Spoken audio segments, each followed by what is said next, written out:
You feel the buzz in your pocket, a silent alarm of control. Your brain releases dopamine, anticipating that tiny hit of pleasure from the notification. This moment, multiplied billions of times daily, forms modern control systems more powerful than anything in history. What Aldous Huxley warned about in Brave New World has evolved into something far more sophisticated. Technology companies employ armies of neuroscientists to design interfaces that hijack your brain's reward pathways. They're turning your attention into a commodity, sold to the highest bidder. By understanding these mechanisms, you gain the crucial first tool for liberation: awareness of the invisible chains. Huxley's forgotten warning. What if the dystopian future Aldous Huxley predicted wasn't just coming true, but has already been surpassed in ways he couldn't imagine? In 1932, Huxley published Brave New World, a novel that presented a chilling vision of a society controlled not through pain and punishment, but through pleasure and distraction.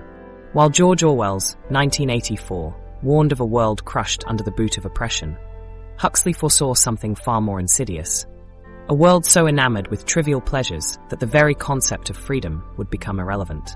At the center of Huxley's fictional world state was Soma, a government-issued drug with no negative side effects that provided an immediate escape from any unpleasant emotion. Take a holiday from reality whenever you like, was the promise, a chemically induced bliss available at the slightest hint of discomfort. Citizens were conditioned from birth to seek pleasure rather than truth, happiness rather than meaning. 1 cubic centimeter cures 10 gloomy sentiments, went the state's propaganda. With Soma readily available, why would anyone bother with the difficult work of genuine human connection, critical thinking, or spiritual growth? Huxley understood that pleasure is a far more effective means of control than pain could ever be. Pain creates resistance, martyrs, and eventually revolution. Pleasure creates willing participants who defend their own servitude. In Huxley's dystopia, no one had to be forced into compliance. They lined up eagerly for their daily dose of artificial happiness. The parallels to today are striking. Our technologies function as digital soma, delivering immediate relief from discomfort with greater sophistication than Huxley could have imagined. Like a computerized pill dispenser, our smartphones dispense constant doses of distraction, while social media platforms provide hits of validation through likes and comments. Unlike Soma, these technologies aren't distributed by a central government. We purchase them willingly, upgrade them regularly, and defend them against criticism.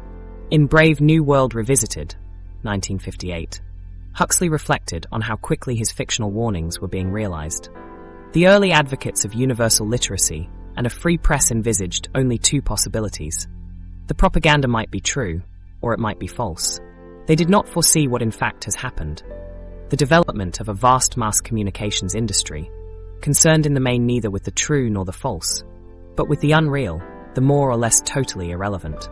This observation becomes particularly striking when we consider how much of our digital environment is designed not to inform, but simply to capture attention. The currency of the information age isn't truth. It's engagement, most reliably produced through emotional triggers and addictive design patterns.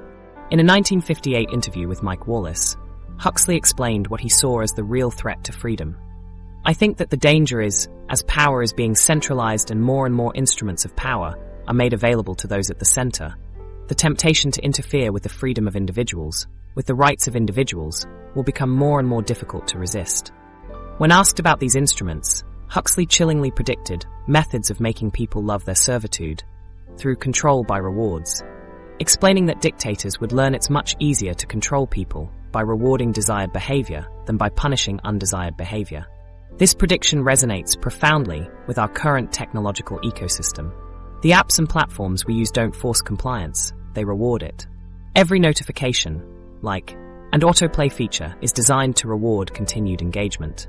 Algorithms don't punish us for seeking alternative viewpoints. They simply reward us with more of what we already consume, creating comfortable bubbles of information that rarely challenge existing beliefs. The world state in Brave New World engineered happiness through genetic manipulation, conditioning, and soma. Our modern equivalent engineers happiness through predictive algorithms, behavioral design, and constant digital stimulation. The result is similar: a population dependent on artificial pleasures, disconnected from the natural world, and ill-equipped to handle genuine emotional challenges. Huxley expressed a fear particularly relevant to our age of information overload. We are in a very bad way indeed, because we have developed at a very high level all these wonderful technological toys, which distract our attention from the real problems of human beings. What the real problems of man are: the problem of his relation to the ultimate reality, the real problems of life and death. Huxley wasn't concerned about book burning or explicit censorship. He feared a world where deep thought is replaced by surface-level stimulation, where wisdom is drowned out by trivia. Not that books would be banned, but that they would become irrelevant in a culture obsessed with immediacy and entertainment. The world state's motto was community, identity, stability. Today's equivalent might be connectivity, personalization, engagement. Similar concepts repackaged for the digital age. Both prioritize comfort over freedom, pleasure over purpose, and stability over genuine human growth. Huxley's core insight was that humans could be conditioned to love their own servitude, to defend it, to be anxious without it, to pay for maintaining it. This form of control would be far more stable than any system based on force, because the victims would never recognize themselves as victims at all. They would see themselves as consumers, making free choices in a marketplace, while those choices were being subtly shaped by forces beyond their awareness. The evolution beyond Soma. Those forces beyond our awareness, shaping our choices, have evolved far beyond anything Huxley could have imagined. Today's technology doesn't just offer escape. It studies your response patterns, learns what triggers your specific brain chemistry, and delivers increasingly personalized dopamine hits that keep you returning throughout the day, checking your device approximately every 10 minutes. The question isn't whether we're being controlled. It's whether we've helped create a system of control so sophisticated that breaking free requires understanding the very neurological warfare being waged against us. In Huxley's fictional world, the drug Soma represented a state-sanctioned pleasure delivery system, uniform, predictable, and distributed through official channels. Every citizen received the same chemical compound, regardless of their individual psychology or preferences. It was a blunt instrument of control, effective yet crude by modern standards.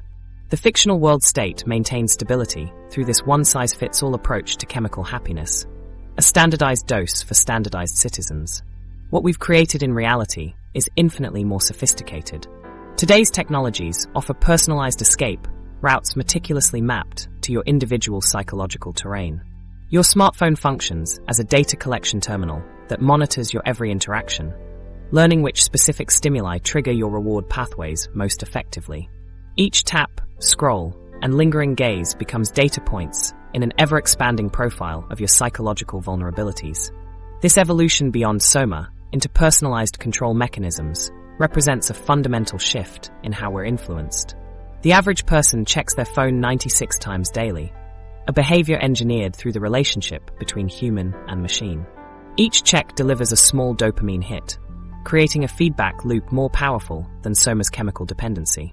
Like precision military strikes, these notifications are microattacks targeting your specific psychological weak points, each one precisely calibrated to breach your attentional defenses. Consider how this plays out in real life. A college student opens Instagram during a study break, intending to spend just 5 minutes scrolling. The algorithm immediately serves content matching her specific interests. Fitness videos that trigger her insecurity about her body, followed by friends' vacation photos activating her fear of missing out. 2 hours later, she's still scrolling, her assignment untouched, trapped in a personalized pleasure loop designed specifically for her psychological profile. What makes this system particularly insidious is its adaptive nature.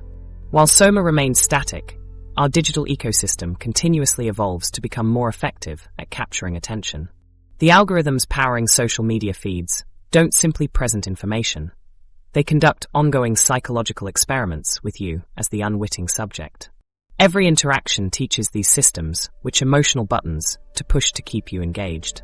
These content recommendation algorithms adapt to your individual psychology by analyzing vast data about your behavior, preferences, and vulnerabilities. They track interactions like likes, shares, time spent on specific content, and even moments when you pause scrolling. This creates detailed profiles predicting exactly what will keep you engaged, based on your specific psychological makeup. The result is a personalized dopamine delivery system that makes Huxley's Soma look like a crude relic. Your device offers content precisely calibrated to your psyche. Memes matching your humor, outrage aligning with your political views, validation soothing your specific insecurities. The pleasure exists in the perfect matching of content to consumer. This personalization creates a pleasure prison without visible bars. Unlike Soma, which users consciously consumed, our digital platforms often operate below awareness. You may not realize how notification pleasure conditions your behavior, creating powerful habit loops that bring you back to your device throughout the day without conscious decision. The engineering behind these systems is deliberate. Tech companies have hired experts from the gambling industry to design addictive features. These specialists bring deep understanding of psychological principles driving addictive behaviors, creating interfaces highly effective at capturing attention.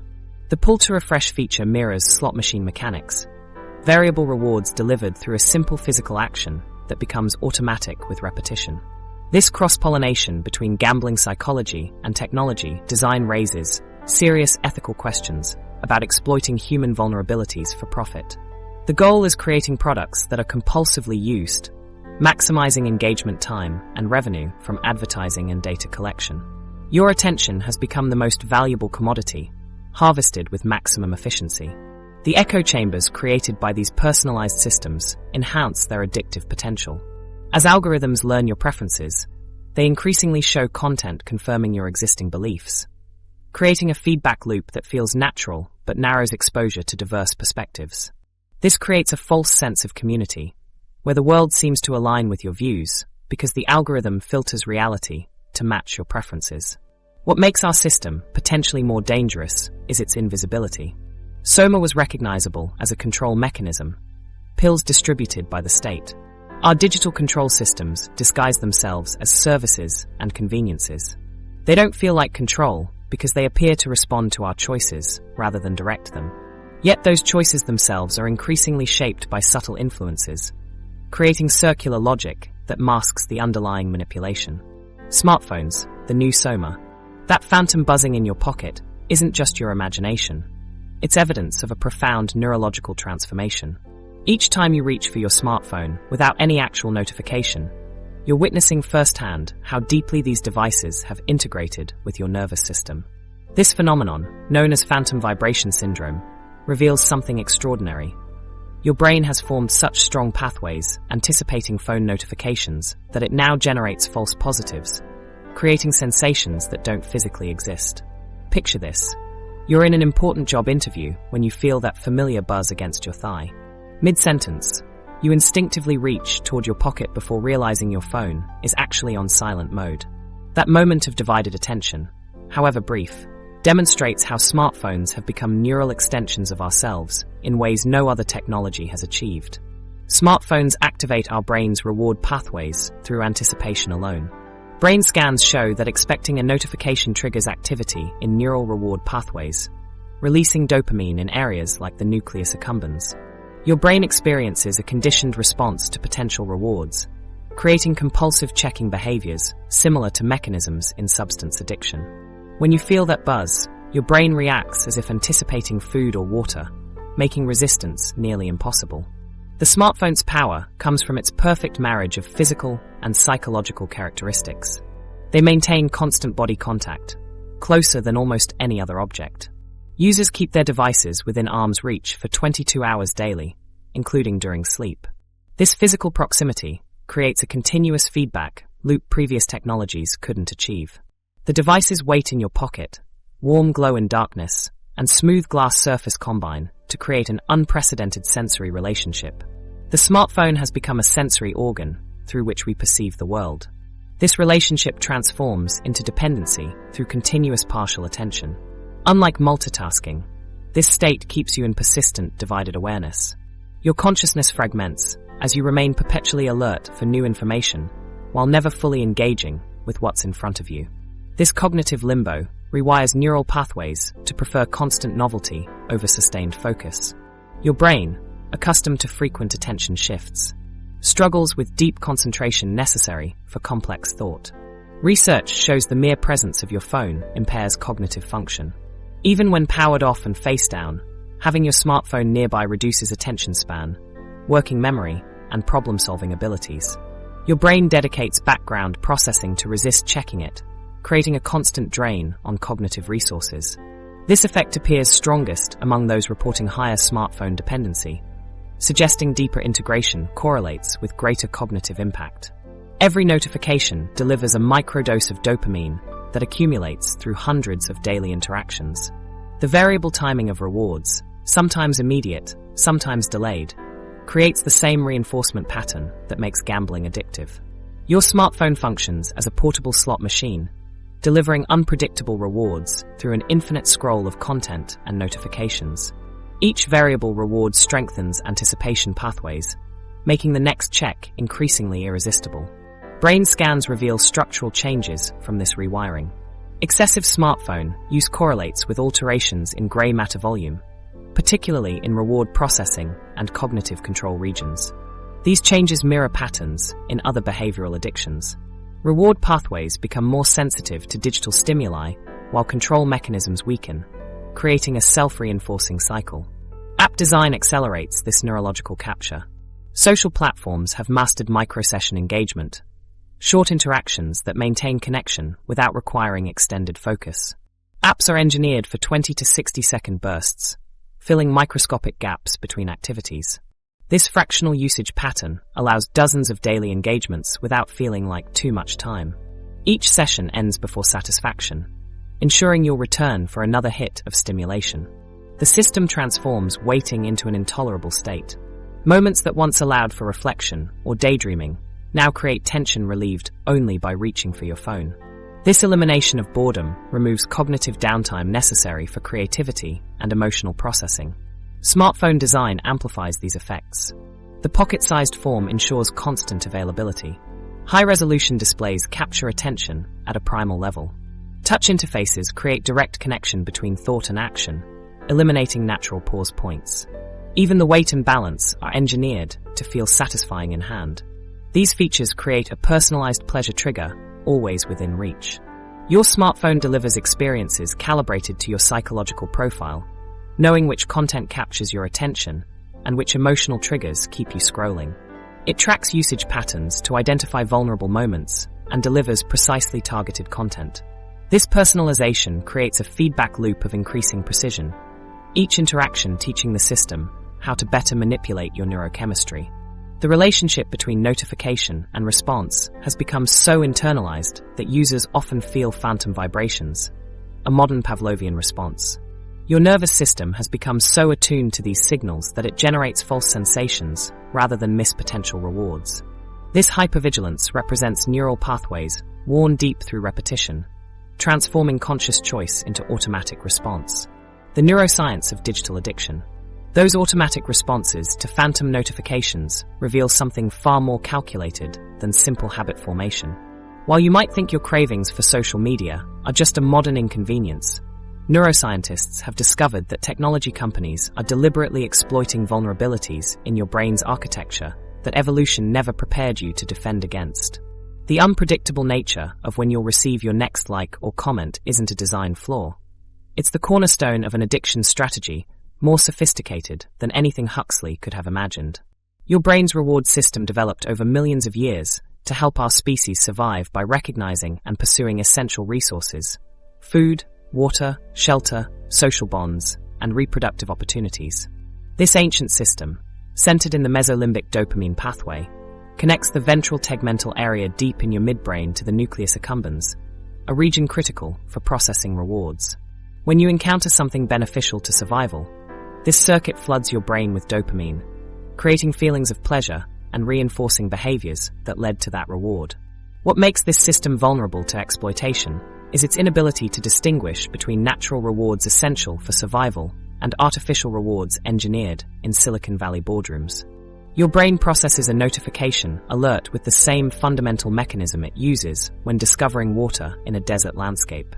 Consider Sarah, a college student who experiences a small dopamine surge when her phone buzzes. She checks it immediately, discovering a like on her recent post. The brief satisfaction fades quickly, but her brain has registered and reinforced the checking behavior. By evening, she's checked her phone 47 times without realizing it. This exemplifies what neuroscientists call variable reward schedules. the true genius of social media's design. Unlike predictable pleasures, social platforms deliver unpredictable rewards at irregular intervals. Brain imaging studies show this anticipatory state generates more dopamine than receiving the reward itself, creating a psychological condition where craving becomes more powerful than satisfaction. The intermittent nature of these rewards creates stronger addiction patterns than consistent, predictable rewards ever could. Initially, modest dopamine spikes occur when receiving notifications. Over time, the dopamine release shifts earlier, firing not when you receive the notification, but when you hear the alert sound or merely think about checking your phone. Eventually, your brain rewires to crave the anticipation itself. This process fundamentally alters your neurological architecture.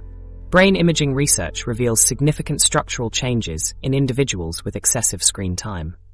Reduction in gray matter volume in the prefrontal cortex, responsible for decision-making, planning, and inhibitory control. Or increased gray matter in the basal ganglia and right nucleus accumbens, regions involved in reward processing and emotion. These physical changes explain why breaking free from social media addiction feels so challenging. The very region needed for self-regulation, your prefrontal cortex, becomes compromised by the behavior you're trying to control. Social media platforms are deliberately designed to be addictive by activating the brain's reward center through dopamine release, explains Dr. Jacqueline Sperling, psychologist at McLean Hospital. The unpredictable nature of rewards keeps users engaged precisely because they never know when they'll receive positive feedback. According to the iPace model in Neuroscience, excessive internet use affects attention, mood, emotional regulation, and inhibitory control mechanisms. Users commonly experience impairments in cognitive functions, including self-monitoring, memory retention, and time management. This neurological hijacking extends beyond waking hours. Research demonstrates that using smartphones before bed reduces melatonin secretion and desynchronizes the hypothalamus's circadian rhythm, disrupting sleep patterns and potentially worsening mental health outcomes. What makes social media algorithms particularly insidious is their precision in exploiting these vulnerabilities. They create unpredictable reward schedules while systematically weakening prefrontal control mechanisms. Features like infinite scroll prevent natural stopping points that might allow your prefrontal cortex to reassert control. Meanwhile, adaptive algorithms continuously learn which content triggers your strongest emotional responses. During a typical social media session, your attention fragments from constant novel stimuli, preventing deep focus. Your stress hormone cortisol elevates in response to social comparison. Your dopamine system activates with each new content piece, creating rapid pleasure-seeking cycles. Simultaneously, your prefrontal regulatory systems become overwhelmed by the volume of small decisions required to navigate the platform. This personalized neurological engagement represents a form of neurological warfare Huxley could never have imagined. Unlike Soma's standardized chemical experience, today's platforms conduct ongoing experiments with billions of human nervous systems simultaneously. They identify and exploit individual differences in vulnerability, creating addiction patterns tailored to each user's unique neurological landscape. The relationship between user and platform becomes a neurological arms race, where the platform holds all advantages. Every interaction provides data that algorithms use to refine their approach, identifying exactly which content elicits maximum engagement from you specifically. Attention engineers, the new drug dealers. Behind this neurological warfare stands an elite cadre of professionals you've likely never heard of. Yet they understand your behavior patterns better than your closest friends. Teams of PhDs in neuroscience and psychology aren't working to help humanity overcome addiction, but are instead being paid six-figure salaries specifically to make products you can't stop using. These attention engineers represent a new profession altogether. Specialists whose sole purpose is to capture and maintain your focus through increasingly sophisticated digital interfaces.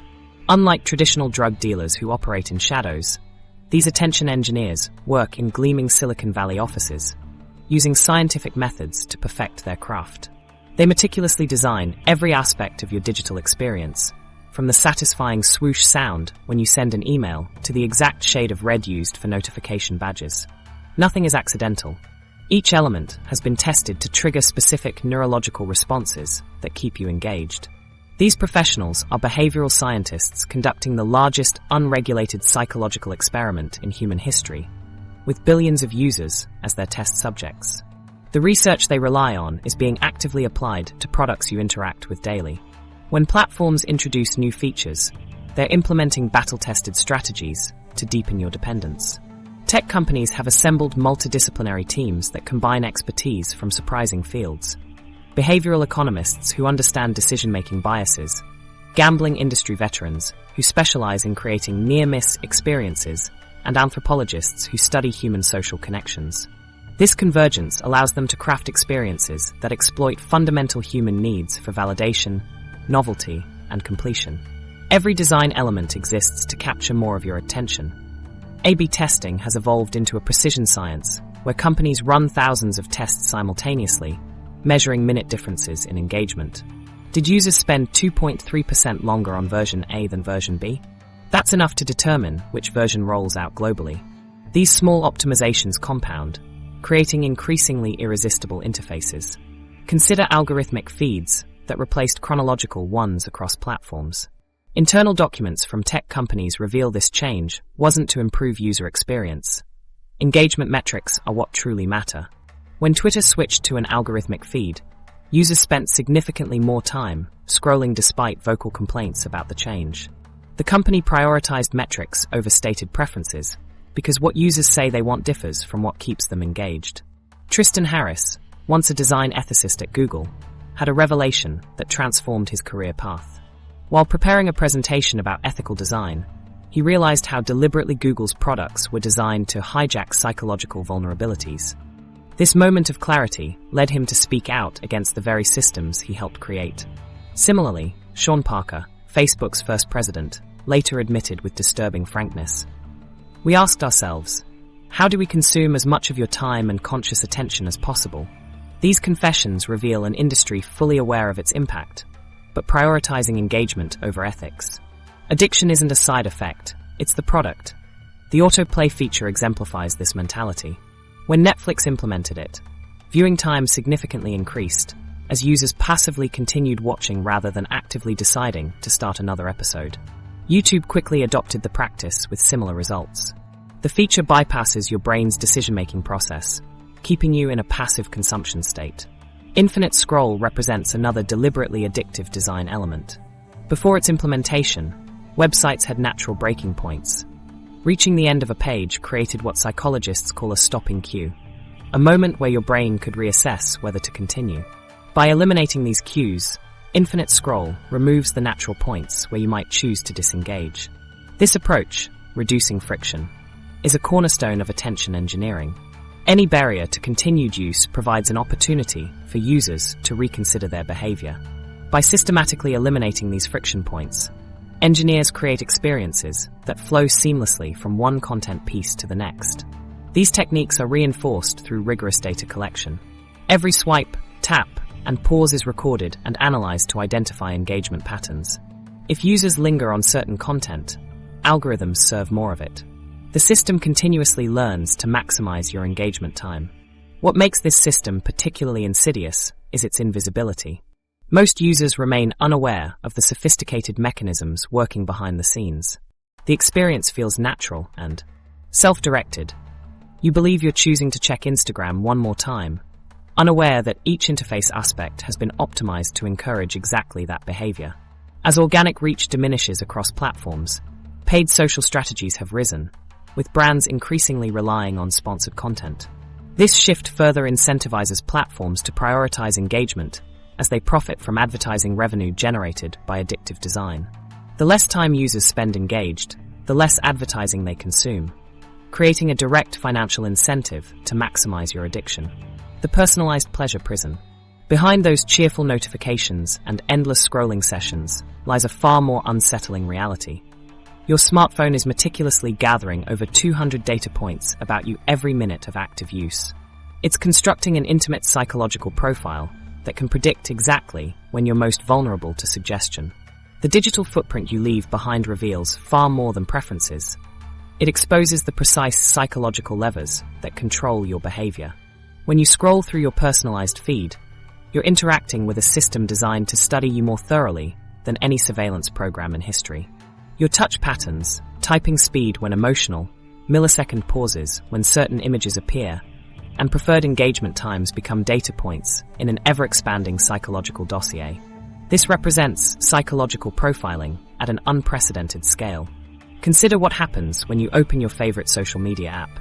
The algorithm immediately notes your time of day, duration since last visit, location, recent interactions, and device battery level. Research shows these seemingly innocuous data points, when combined, predict emotional states with startling accuracy. During low moments, algorithms detect subtle changes in your typing rhythm. More pauses, more corrections, slower overall pace. Your scrolling becomes either frantically fast or unusually lingering. Even your grip changes in ways sensors can detect. The real power emerges when these systems identify patterns that predict your behavior better than you can yourself. Studies have found that algorithms identify moments when users feel isolated, insecure, or anxious based solely on interaction patterns. These vulnerable moments become prime opportunities for delivering precisely calibrated content designed to maximize engagement. Feel lonely at 10 p.m. on Thursdays? The algorithm knows, and that's exactly when you'll see content featuring social connection. Perhaps a suggested group or an old friend's activity mysteriously appearing in your feed. What makes this system particularly effective is its ability to create vulnerability windows, brief periods when users are most receptive to influence. These windows might last only seconds, but algorithms identify and exploit them with millisecond precision. Your device knows exactly when to deliver content for maximum impact. The notification chime arrives strategically when you're most likely to respond, gradually training you to be more responsive to future alerts. The psychological precision extends to content presentation. Facial recognition technology analyzes your micro-expressions as you view content, determining whether you're engaged, confused, or bored. Machine learning systems continuously analyze which visual elements capture your attention most effectively.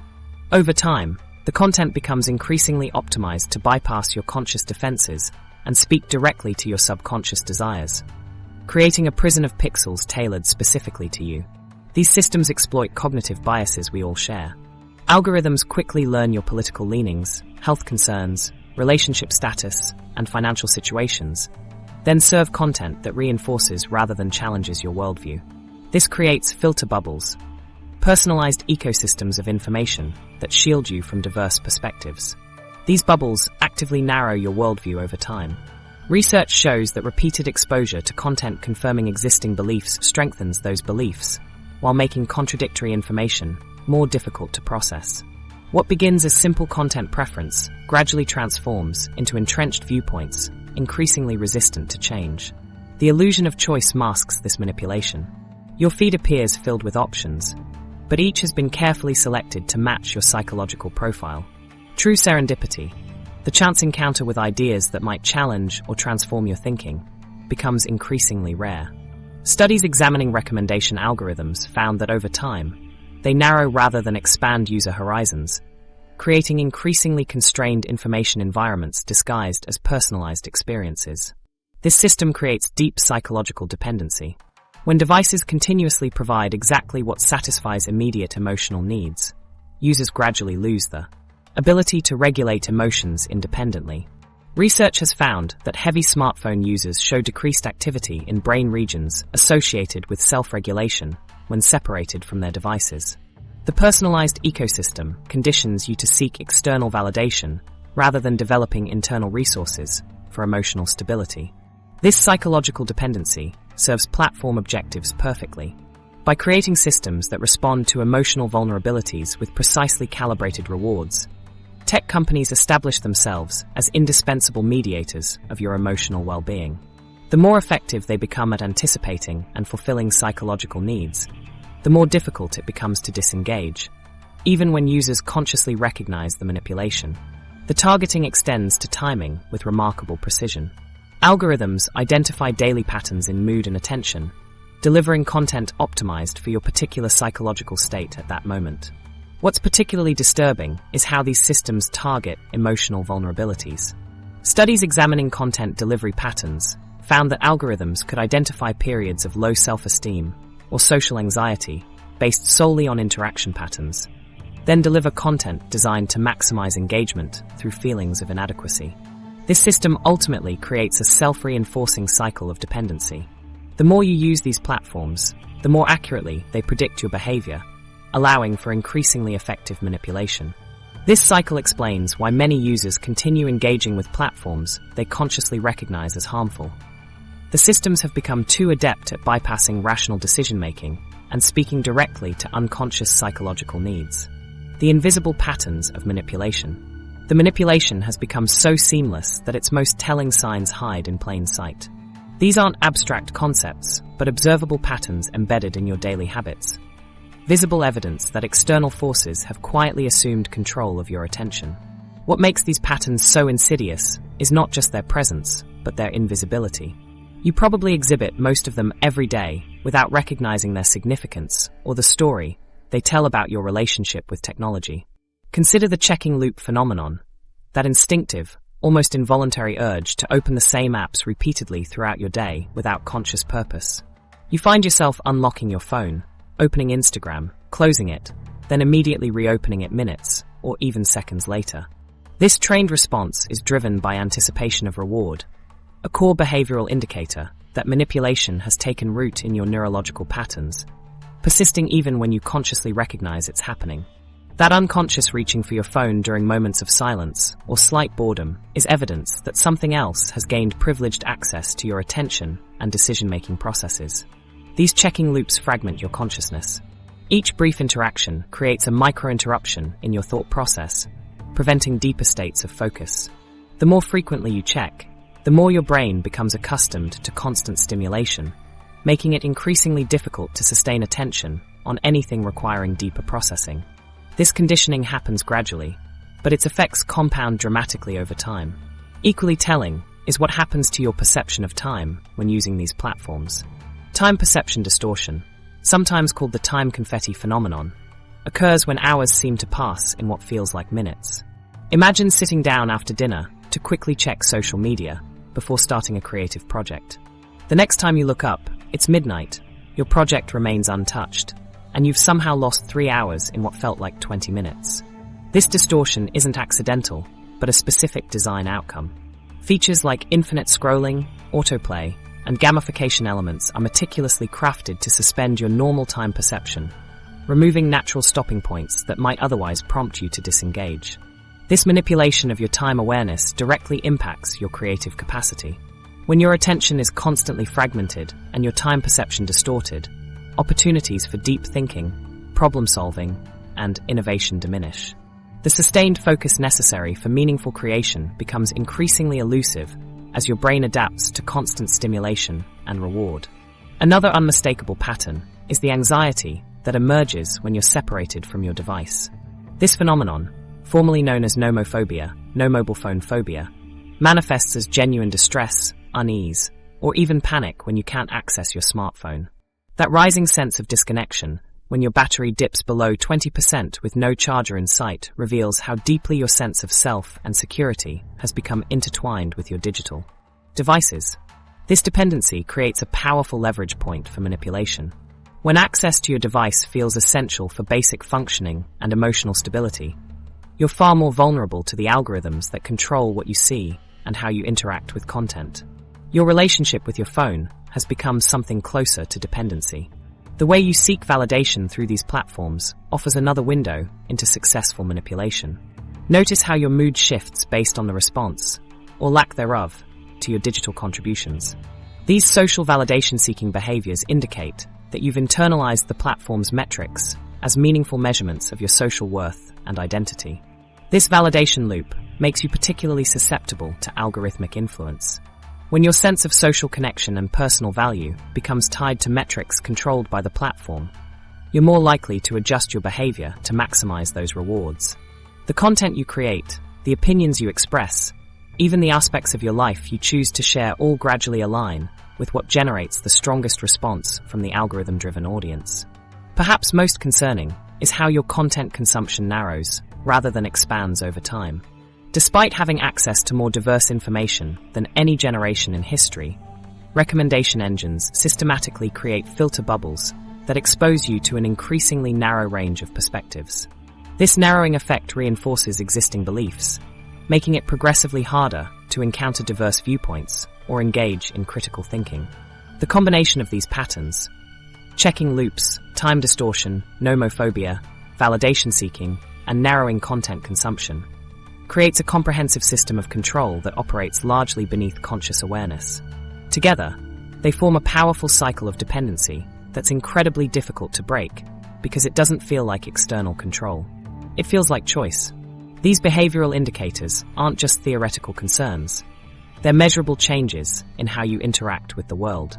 The most powerful form of control doesn't announce itself with demands or restrictions. It emerges quietly in your habits, reshaping your behavior so subtly that the new normal feels like your own choice. Voluntary servitude, the paradox of choice. This transformation of control represents what philosophers have long identified as perhaps the most potent form of power, one that doesn't need chains or guards.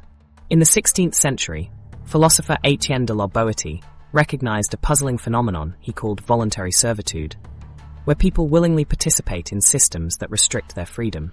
5 centuries later, his observations have found their ultimate expression in our relationship with technology. The contradiction at the heart of modern digital life stares us in the face each day. Millions of educated, intelligent individuals continue engaging with platforms they understand are designed to manipulate them. You might recognize every dark pattern, understand the dopamine loops, and even feel the time distortion as it happens, yet still find yourself reaching for your phone dozens of times daily. Knowledge of the cage doesn't liberate us from walking back into it willingly each morning. Awareness rarely translates to freedom in digital environments. When faced with the knowledge that our tools are manipulating us, we experience cognitive dissonance, that uncomfortable mental state arising when actions contradict beliefs. Rather than changing behavior, we rationalize it. I need this for work, I'm keeping up with friends, or I can control my usage. These justifications allow continued participation in harmful systems while preserving our self-image as autonomous individuals. Convenience creates powerful incentives to remain engaged despite awareness of manipulation. Information access, effortless communication, and frictionless daily tasks offer benefits that feel tangible and immediate. Meanwhile, the costs, diminished attention, fragmented thinking, reduced privacy, accumulate slowly over time. This imbalance between immediate rewards and delayed consequences creates perfect conditions for continued participation, even among those who recognize the manipulation. Social pressure amplifies these effects. When everyone around you uses the same platforms, disconnecting carries a social cost few will pay. The fear of missing important events, conversations, or opportunities creates powerful incentives to remain connected. A university student without Instagram might miss social gatherings never announced elsewhere. A professional who abandons LinkedIn might lose networking opportunities critical for advancement. Our social fabric has become so intertwined with digital platforms that opting out often means accepting isolation. These systems create dependency through intermittent reinforcement, a principle from behavioral psychology that produces stronger addiction than consistent rewards. When rewards arrive unpredictably, notifications, likes, or interesting content, they create a powerful drive to keep engaging. This explains why you check your phone, even when almost certain nothing new awaits. The unpredictability becomes addictive, creating perpetual anticipation that keeps you tethered to devices. Technology companies excel at creating artificial problems they position themselves to solve. Fear of missing out wasn't a recognized psychological condition before social media made constant awareness of others' activities possible. Similarly, the need for validation through likes exists primarily because platforms created these metrics initially. These systems manufacture the very anxieties they promise to alleviate through continued engagement. This pattern repeats across digital platforms. Social media creates comparison anxiety, then offers temporary relief through validation. Dating apps generate insecurity about romantic prospects, then promise solutions through endless swiping. News apps create fear about missing information, then position themselves as the solution through constant updates. Each platform creates the problem it claims to solve, establishing dependency loops.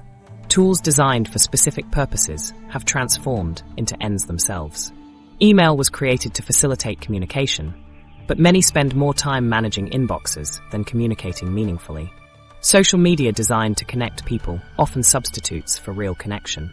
The original purpose gets lost in cycles of engagement for engagement's sake. Even productivity tools and health apps follow this pattern. Fitness trackers meant to encourage exercise become obsessions with arbitrary numerical goals rather than enjoyment of movement. Meditation apps designed for mindfulness become another screen to check compulsively. Calendar tools meant to organize time become tyrants dictating every moment.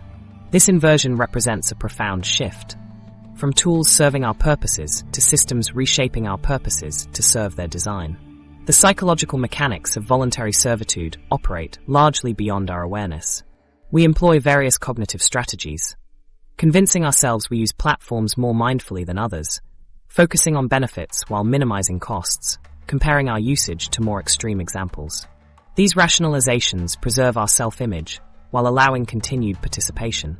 The most profound aspect lies in how this reshapes our conception of freedom itself. True freedom requires not just absence of constraint, but presence of meaningful alternatives. What appears as choice, which apps to use, which platforms to join, exists within a narrowing framework where all options follow similar engagement metrics and business models. The illusion of abundant choice masks the absence of meaningful alternatives to the attention economy itself. We participate in these controlling systems because immediate benefits outweigh acknowledged long-term costs, because social participation requires digital presence, because alternatives seem increasingly difficult to imagine, and because neural pathways formed through years of digital engagement. Breaking free, the digital detox paradox. Those neural pathways formed through years of digital engagement aren't just metaphorical. They're physical changes in your brain that fight back when you try to disconnect. What most people describe as feeling anxious, when separated from their phones, is actually a complex neurological rebellion happening inside your brain. Brain scans reveal that during digital detox periods, your neural activity undergoes measurable changes as dopamine levels attempt to normalize, creating a biochemical battle that explains why most of us reach for our phones long before the discomfort subsides. Digital detox, the intentional practice of abstaining from technology devices like smartphones, computers, and tablets, seems simple in theory, but proves remarkably challenging in practice. The concept has gained popularity as people recognize the toll constant connectivity takes on mental health and relationships. But despite good intentions, most attempts at digital disconnection fail within hours, not days. This isn't simply a matter of weak willpower or poor habits. When you set aside your devices, you're confronting a brain that has been fundamentally altered by years of technological engagement. Consider Sarah, a 28-year-old marketing executive who attempted a weekend digital detox. Within 3 hours of powering down her devices, she experienced intense restlessness, checking phantom notifications, and struggled to focus on her book. By evening, she developed a throbbing headache and couldn't sleep despite feeling exhausted. Her experience exemplifies the physical and psychological withdrawal symptoms that make digital detox so challenging. The withdrawal symptoms manifest in two main clusters. Physical responses include headaches, sleep disturbances, and a sensation of restlessness in the body. Psychological symptoms present as anxiety, irritability, and difficulty concentrating. These reactions emerge quickly, often within hours of disconnection. Unlike substances that may take days to clear from your system, many approach digital detox believing they're simply breaking a bad habit, only to discover they're confronting something more profound. Young adults, whose developing brains are particularly susceptible to technology's effects, often report the most intense withdrawal symptoms. Their neural pathways are still forming, making them more vulnerable to dependency patterns that can persist into adulthood. This withdrawal experience intensifies through the fear of missing out, or FOMO. During digital detox, this fear magnifies as the brain catastrophizes about what might be happening during your absence. You imagine important messages going unanswered, social moments being missed, or professional opportunities slipping away. This anxiety creates a powerful incentive to reconnect, growing stronger with each passing hour.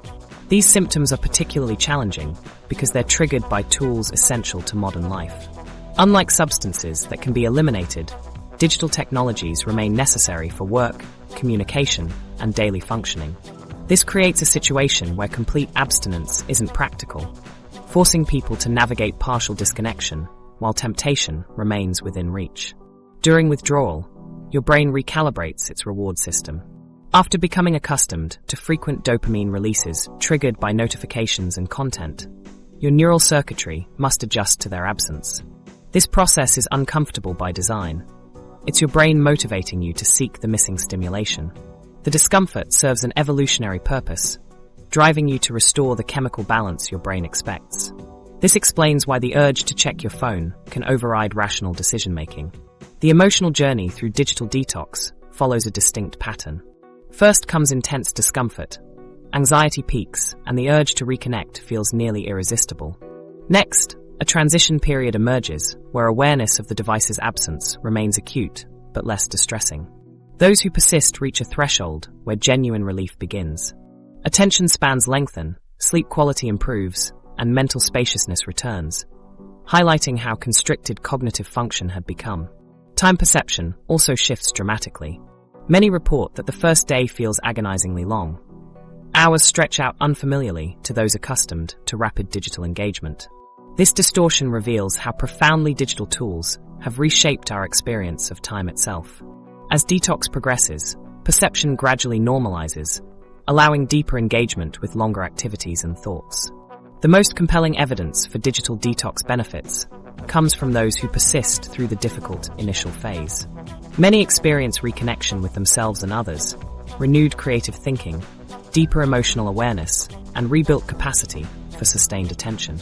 These outcomes suggest that constant connectivity costs us access to fundamental aspects of human experience that require cognitive space. Understanding the neurological basis of digital withdrawal explains why most detox attempts fail.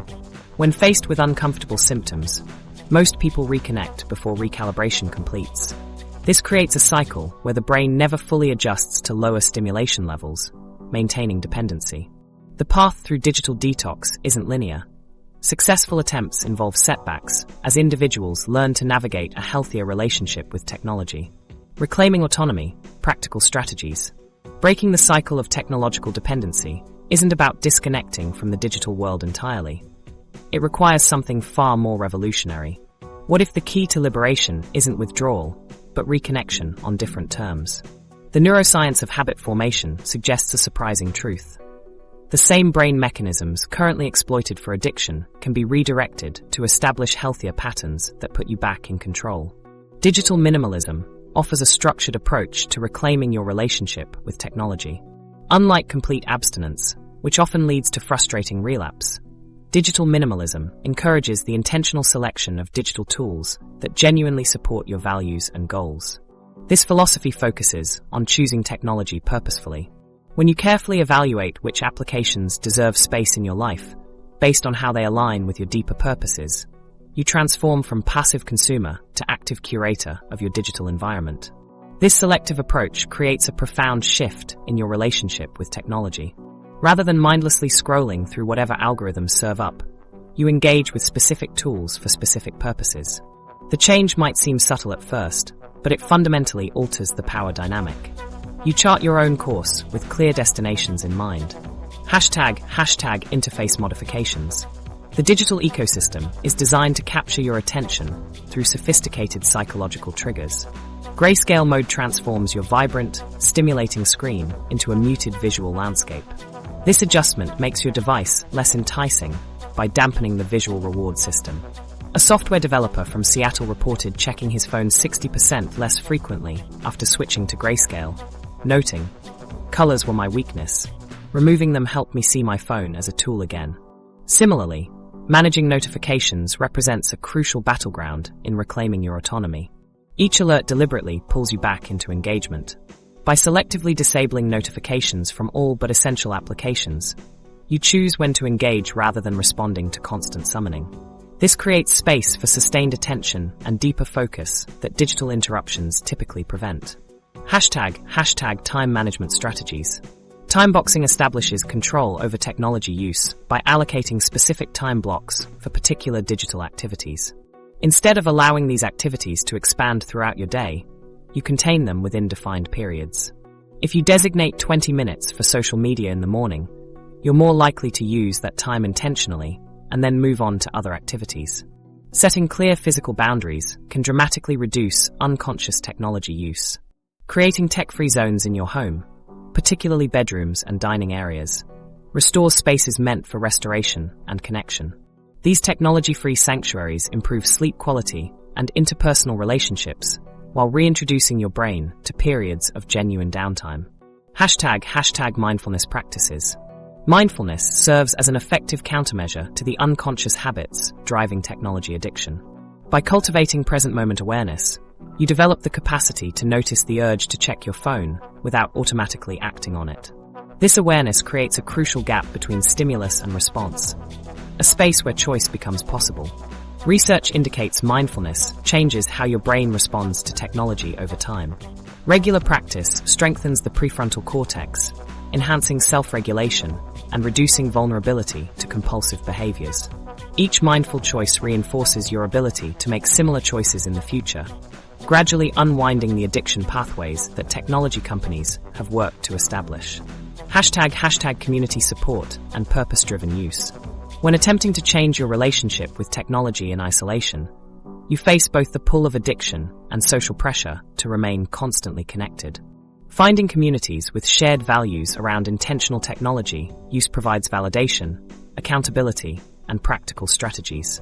If everyone at dinner agrees to stack phones in the center of the table, social reinforcement makes the practice more sustainable. Purpose-driven technology use represents, perhaps, the most fundamental shift. When you approach technology with clear intentions aligned with deeper values, you change how your brain engages with digital tools. Instead of seeking hollow satisfaction from random rewards, you experience deeper fulfillment using technology to advance meaningful goals, activating neural networks associated with planning and intrinsic motivation rather than reward seeking. What makes these strategies effective is their combined impact, creating a comprehensive framework for reclaiming autonomy. Interface modifications reduce the initial pull of devices, while mindfulness strengthens your capacity to resist urges. Timeboxing establishes external structure, while purpose-driven use realigns internal motivation. The path toward digital liberation isn't perfect. You may slip into old patterns during stressful periods, or when new features designed to bypass your defenses emerge. The key lies in developing awareness to notice when you've been pulled off course and skills to recalibrate. Each time you recognize and adjust an unhealthy pattern, you strengthen neural pathways, supporting conscious choice rather than compulsive response. What emerges from this process is a transformed relationship with technology, one characterized by intentionality, purpose, and genuine choice. Technology returns to its proper role as a tool rather than a master, expanding your capabilities without diminishing your autonomy. Beyond the pleasure trap, finding deeper meaning. As technology finds its rightful place as your tool rather than your master, a profound question emerges. What deeper experiences await when you're no longer trapped in the endless cycle of digital stimulation? The answer lies in what you've been missing all along. The distinction between hedonic pleasure and eudaimonic well-being represents a fundamental dividing line that changes everything about how we experience life. Hedonic pleasure focuses on immediate gratification, the dopamine hit from notifications, and scrolling through infinite feeds. Digital platforms excel at delivering these momentary pleasures, creating streams of tiny rewards that feel good momentarily, but leave no lasting satisfaction. Eudaimonic well-being emphasizes living a life of meaning, purpose, and self-realization. While hedonic pleasure answers, what feels good right now, eudaimonic well-being addresses the deeper question, what makes my life worth living? This distinction has taken on new relevance as technology companies have perfected hedonic pleasure delivery while undermining our pursuit of eudaimonia. Digital platforms provide instant pleasure without effort. Each notification, content piece, and social validation creates a small rush. But these experiences rarely accumulate into anything meaningful. They're like drops in a shallow stream that evaporates under the hot sun of reflection. Hours of scrolling leave you with nothing to show. No new skills, no deeper connections, no greater understanding. Activities fostering eudaimonic well-being often require initial effort and discomfort. Consider flow, that state of complete absorption in a challenging activity where time disappears. Whether playing an instrument, writing, rock climbing, or engaging in deep conversation, flow states require focus to initiate. The entrance fee to flow is pushing through initial resistance, something our digital devices discourage with their promises of immediate gratification. In flow, Your consciousness aligns around a single challenging activity, creating order, control, and harmony. Like a powerful waterfall that carves its own path through stone, flow states generate force that shapes your experience and capabilities over time. Research shows people report their deepest satisfaction from these states of complete engagement. Unlike fleeting social media pleasures, flow satisfaction builds upon itself, creating growth and mastery. Similarly, deep work, focused, distraction-free intellectual activity that pushes cognitive capabilities to their limit, provides satisfaction that shallow digital interactions cannot match. Concentration on demanding problems develops skills and produces work of genuine value, creating a virtuous cycle where meaningful accomplishment leads to increased capability. The architecture of digital platforms actively works against these deeper states.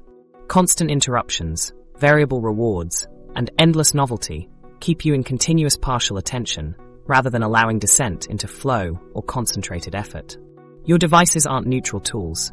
They're engineered to maximize engagement at the expense of depth. Intentional disconnection from technology opens surprising possibilities. Many fear limiting screen time will lead to boredom or missing out. What they discover instead is that disconnection creates room for creativity, introspection, and authentic connection.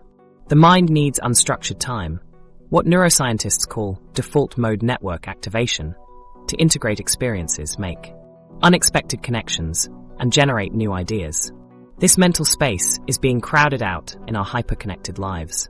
When every moment of potential boredom becomes an opportunity to reach for your phone, you eliminate conditions necessary for creative thinking.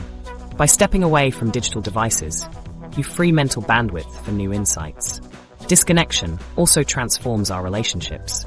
Face-to-face interactions, undisturbed by screens, allow for empathy, trust, and deeper understanding. These connections aren't mediated by algorithms or filtered through curated digital personas. They're messy, unpredictable, and infinitely more nurturing. The vulnerability required in direct human contact creates a stronger sense of belonging than digital interactions can provide. Purpose-driven living acts as a powerful filter against technological manipulation. Clear goals and values make you less susceptible to fleeting digital pleasures. Your internal compass provides direction missing in the reactive mode encouraged by technology, helping distinguish between tools that genuinely support your goals and those that drain attention. Evidence for these alternative approaches continues to mount. Studies consistently show positive correlations between intentional technology limitation and increased life satisfaction. People who reduce screen time, establish boundaries, and prioritize real-world experiences report higher well-being, reduced stress, and improved mental health. Reclaiming attention opens possibilities for philosophical exploration that constant digital stimulation makes nearly impossible. Practices like mindfulness cultivate awareness and presence, leading to deeper self-understanding. Questions unanswerable through endless scrolling. Many meaningful human experiences require exactly what digital platforms discourage: sustained attention, tolerance for discomfort, and engagement with complexity. Whether developing a craft, building relationships, or exploring questions of meaning, the depth of human experience lies beyond digital distraction. This isn't about rejecting technology entirely. It's about establishing a healthier relationship where technology serves your deeper purposes rather than redirecting them toward corporate goals. By prioritizing eudaimonic well-being, digital tools become what they were meant to be: instruments for enhancing human capabilities rather than capturing human attention. As we come full circle in our examination of Huxley's prophetic vision, it's clear that his concerns about pleasure-based control have manifested in ways far beyond what he could have conceived. While Huxley foresaw a world where people would embrace their own servitude through distraction and gratification, he couldn't have anticipated the sophisticated personalization algorithms that now study our every digital movement. The contrast between Huxley and Orwell is striking. Oppression didn't enslave us. Voluntary addiction to amusement did. Our digital landscape secures compliance through pleasure. The path forward? Developing a conscious relationship with